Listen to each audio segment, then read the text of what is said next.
Joe Rogan watches Muslims pray, and what begins as simple curiosity slowly turns into a moment of genuine reflection as he observes the calm, the order, and the powerful silence that surrounds Salah, noticing how millions of people across different countries, cultures, and backgrounds perform the same movements at the same times every day, standing shoulder to shoulder with no hierarchy, no stage, no performer, just human beings aligned in purpose, bowing and prostrating to one God, and he starts to talk about how rare that kind of discipline and collective focus is in the modern world, where attention is constantly fractured by screens, noise, and endless distraction, pointing out that the prayer isn't rushed or casual but deliberate, grounded, and deeply physical, engaging the mind and body together in a way that modern meditation apps try to replicate but often fail to achieve. And as he watches the bowing and prostration, he remarks on the humility of the act, how placing your forehead on the ground 5 times a day is a powerful reminder that no matter how successful, wealthy, or influential you become, you are still submitting to something greater than yourself. And this idea clearly resonates with him because he often speaks about the ego, about how unchecked pride destroys people, relationships, and even civilizations. And here he's seeing a built-in system designed to humble a person every single day, not once a year, not only on special occasions, consistently, rhythmically shaping a person's mindset over time. And he notices how Salah creates structure in life, how everything pauses for prayer, forcing believers to step away from work, stress, arguments, and anxiety, giving the mind a reset that many people in the West are desperately searching for through therapy, psychedelics, or extreme routines. And he acknowledges that while people often stereotype Islamic practices as rigid or extreme, what he's witnessing is actually balance, discipline, and mindfulness, a practice that has survived for over 1400 years without losing its core, and that alone makes him question why something so ancient is still so effective. And he talks about the power of routine, how fighters, athletes, and high performers all rely on strict daily rituals to stay grounded, yet Islam has embedded that concept directly into worship itself, ensuring that even an ordinary person has a framework for mental clarity and emotional stability. And as he continues watching, he observes the unity, how rich and poor, famous and unknown, stand together with no special seats or privileges, and he reflects on how rare that equality is in a world obsessed with status, followers, and influence, realizing that in prayer none of that matters, only intention does, and this leads him to question why Islam is so often misunderstood,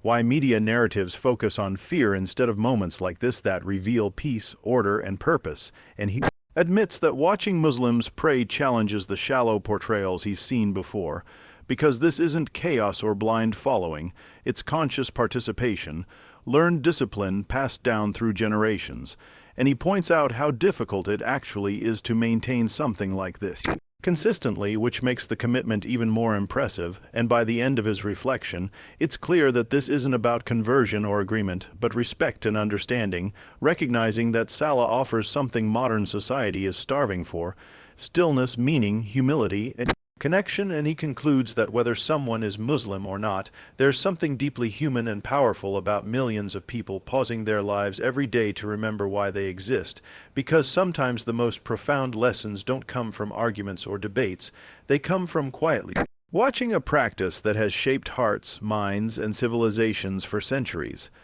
As the moment lingers, Joe Rogan continues reflecting on how watching Muslims pray forces him to confront a deeper question about modern life, pointing out that despite all our technological progress, comfort, and freedom, people seem more anxious, lost, and disconnected than ever. And here he's witnessing a system that deliberately interrupts that chaos 5 times a day, pulling people out of the noise and anchoring them to something timeless. And he talks about how prayer isn't just spiritual, but neurological, how repeating movements, controlled breathing, and focused intention can physically calm the nervous system, reduce stress, and sharpen awareness, something science is only now beginning to validate. Yet Islam embedded it into daily life centuries ago, and this realization makes it pause because it suggests that ancient wisdom may have understood the human mind better than many modern solutions. And he observes that Salah doesn't depend on motivation or mood. You pray whether life is good or bad, whether you feel inspired or empty, creating consistency that builds resilience. And he connects this to his own experiences with discipline in martial arts and training, emphasizing that structure creates freedom, not restriction, and suddenly the stereotype of Islamic prayer being oppressive starts to crumble, replaced by the idea that it may actually be liberating, giving people clarity in a world drowning in choice and confusion. And as he watches different clips of Muslims praying in mosques, streets, offices, and even in nature, he's struck by how adaptable yet unchanging the practice is, the same words, the same movements, regardless of environment, reinforcing a sense of identity that doesn't dissolve under pressure. And he reflects on how many people today struggle with belonging, constantly reinventing themselves to fit trends. While this prayer connects individuals to a global community that transcends borders, languages, and politics, and this sense of brotherhood and sisterhood feels increasingly rare, and he notes how Salah teaches accountability without surveillance. No one forces you to pray, no camera is watching, yet millions do it out of personal conviction, which raises an important point about internal discipline versus external control, something societies constantly debate but rarely solve, and he admits that seeing Muslims pray has made him more curious, not just about Islam as a religion, but about why practices rooted in submission to God often produce confidence, patience, and inner strength, qualities many people chase through self-help philosophies that lack grounding. And he emphasizes that true open-mindedness isn't about agreeing with everything you see, but about honestly observing without prejudice, allowing facts and experiences to challenge assumptions. And in that moment, watching Muslims pray isn't about controversy or headlines, it's about a quiet, powerful reminder that faith, when practiced with sincerity and discipline, can shape individuals and civilizations in ways that demand respect. And he concludes that even for someone who doesn't share the belief, there is undeniable value in understanding why billions of people willingly pause their lives to bow, prostrate, and remember God, because in a world obsessed with speaking, reacting, and proving points, there is something profoundly grounding about a practice built on silence, humility, and presence. As Joe Rogan's thoughts deepen even further, he begins to connect what he's witnessing to a much larger pattern in human history, realizing that civilizations which endure are often built around shared rituals that remind people of purpose beyond pleasure, profit, or power. And Salah suddenly appears not as an isolated religious act but as a cornerstone of social stability, teaching patience, restraint, gratitude, and accountability in a way that laws and institutions alone never can. And he reflects on how modern society glorifies non-stop productivity, yet offers almost no structured pause for reflection, while Islamic prayer enforces those pauses whether the world approves or not, creating a rhythm to life that resists burnout and spiritual emptiness. And he notes how even the physical posture of prayer carries meaning. Standing represents readiness, bowing reflects respect, prostration symbolizes complete humility, a full cycle that mirrors the human journey itself. And this layered symbolism impresses him because it shows intentional design rather than random tradition. And he starts questioning why such depth is rarely discussed when Islam is mentioned in mainstream conversations, why the focus is almost always on extremes instead of everyday practices that shape ordinary, peaceful lives. And he acknowledges that fear thrives in ignorance, while understanding grows through exposure. And simply watching Muslims pray dismantles many of the exaggerated myths he's absorbed over time. Because nothing about the moment feels aggressive or chaotic, it feels calm, grounded, and deeply human, and he considers how difficult it must be to maintain this commitment in places where Muslims are minorities, facing misunderstanding or ridicule, yet still choosing to pause and pray, which speaks to conviction rather than blind obedience, and this sparks a respect for the internal strength required to live by principles in an environment that constantly pressures people to compromise them. And he links this to his broader belief that meaning is found through responsibility, not indulgence, realizing that Salah quietly reinforces responsibility to God, to time, and to one's own moral compass, and he emphasizes that the most transformative ideas are often the simplest ones repeated consistently, and prayer in its essence is exactly that, a repeated reminder of why you exist and how you should live, and as the reflection reaches its peak, it becomes clear that watching Muslims pray hasn't given him all the answers, but it has opened a door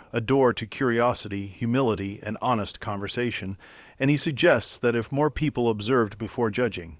listened before reacting, and sought understanding before forming opinions, the world would be far less divided, because sometimes the most powerful shift in perspective doesn't come from arguments, statistics, or debates, but from quietly witnessing a moment of sincere devotion that speaks for itself. As the reflection continues into an even quieter and more introspective space, Joe Rogan starts considering how watching Muslims pray challenges the modern obsession with individuality at the expense of meaning, realizing that while personal expression is celebrated everywhere, shared purpose has almost disappeared, and Salah represents the rare balance between the two, where each person stands alone before God yet moves in harmony with millions of others.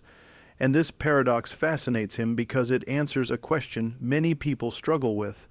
how to belong without losing yourself. And he observes that prayer requires no validation from an audience, no applause, no social media approval, making it one of the few acts in modern life that is completely detached from performance. And this stands in sharp contrast to a culture where even personal growth is often broadcast for attention, and he admits that there is something profoundly freeing about a practice that exists entirely between the individual and the creator. And as he watches the synchronized movements, he reflects on how discipline without spectacle builds character quietly, producing patience and resilience that don't need to be advertised. And he notes how Salah forces honesty because you can't outsource it, fake it, or delegate it. You either show up or you don't. And this level of personal accountability resonates with his views on self-mastery, and he begins to see how prayer shapes not just belief but behavior, reminding people daily to control anger, act justly, and remain conscious of their actions even when no one is watching. And he contrasts this with societies that rely heavily on external enforcement yet struggle with internal ethics, realizing that true moral strength comes from within, not from fear of punishment. And he acknowledges that while disagreements about theology will always exist, the psychological and social impact of a practice like Salah cannot be dismissed, because anything that consistently produces humility, patience, and self-control at such scale deserves serious attention. And he points out that dismissing Islam without understanding its core practices is intellectually lazy, and that real critical thinking requires observing reality as it is, not as stereotypes present it. And by this point, the act of watching Muslims pray has transformed from a passive moment into an active lesson, teaching that submission to something greater doesn't weaken a person. It often strengthens them, grounding them in purpose and responsibility. And he concludes that even in a world that prides itself on skepticism, there is wisdom in recognizing when a tradition has endured not through force or fear, but through meaning, consistency, and its ability to speak to something deeply human that transcends time and culture. As the final layer of reflection settles in, Joe Rogan begins to frame what he's witnessed as a mirror held up to the modern world, realizing that the discomfort many people feel when watching Muslims pray says more about society's unease with stillness and submission than about the prayer itself. And he observes that people today are taught to chase control over everything: time, identity, outcomes. Yet Salah openly embraces the idea that peace comes from surrendering control to something higher. And this inversion feels radical in an age obsessed with dominance and self-definition. And he reflects on how humility has been reframed as weakness in popular culture, while in reality, every high-level discipline he respects, from combat sports to philosophy, begins with humility, the acknowledgement that there is always something greater to learn, and prayer embodies that lesson daily, grounding people before arrogance can take root. And he notes that Salah also creates moral continuity across generations, meaning a child praying today performs the same actions as ancestors centuries ago, forming an unbroken chain of purpose that modern life, with its constant reinvention, rarely offers. And this continuity provides psychological security, a sense that life is part of a larger story, rather than a random sequence of moments, and he considers how many people struggle with nihilism and meaninglessness despite material comfort, while prayer offers a clear answer to the question of why one exists, and even if someone doesn't accept the belief, the clarity itself is powerful, and he emphasizes that understanding Islam or any faith requires looking at how it shapes everyday behavior, not just how it's discussed in headlines or debates, and what he's seen in Muslim prayer is discipline without coercion, unity without uniformity, and devotion without spectacle, qualities that modern systems attempt to engineer but rarely achieve organically, and he admits that watching Muslims pray hasn't made him abandon skepticism, but it has deepened it in the best way, pushing him to question assumptions rather than defend them, and he suggests that real growth begins when curiosity replaces fear and observation replaces judgment, and in that sense, this moment isn't about Joe Rogan or Islam alone. It's about the broader human need for meaning, structure, and connection, and he concludes that when millions of people willingly pause their lives each day to bow, prostrate, and remember God, the least an honest observer can do is watch with respect, because even if you don't share the faith, you can still recognize the profound power of a practice that has shaped hearts, habits, and civilizations for over 14 centuries, as the reflection reaches an even deeper level. Joe Rogan begins to think about how moments like watching Muslims pray expose the limits of purely material explanations for human behavior, realizing that no amount of money, status, or external reward could convince billions of people to voluntarily interrupt their lives 5 times a day unless something meaningful was anchoring them from within. And he points out that this kind of commitment can't be reduced to habit alone, because habits without belief eventually fade. Yet Salah persists across centuries, continents, and radically different political systems, suggesting that it answers a fundamental human need that modern frameworks often overlook, and he reflects on how much effort society puts into treating symptoms of inner unrest, anxiety, anger, emptiness, without addressing the deeper question of purpose, while prayer confronts that question head-on by constantly reminding a person of who they are, where they stand, and what ultimately matters, and he notices that Salah doesn't promise constant happiness or escape from suffering, but offers orientation, a compass that keeps a person grounded when life becomes chaotic, and this realism appeals to him because it aligns with his belief that meaning is forged through responsibility and endurance rather than comfort, and he considers how the act of prostration, lowering oneself completely, runs counter to the ego-driven messaging people absorb daily, yet paradoxically seems to produce inner strength rather than weakness, and he wonders whether much of modern frustration comes from the constant pressure to elevate the self without any framework for humility. And he observes that in prayer, success and failure dissolve temporarily, leaving only presence and intention, a rare mental state in an age of constant comparison, and this leads him to acknowledge that even skeptics can learn from the mechanics of faith without adopting its theology, because the structure itself offers lessons about discipline, restraint, and inner order,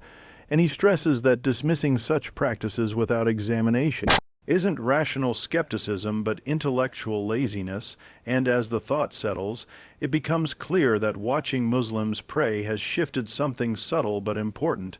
not by forcing belief, but by restoring respect for a tradition that has quietly sustained millions through hardship, loss, and uncertainty, and he concludes that in a world obsessed with proving who is right, there is quiet wisdom in observing what actually works for people over time,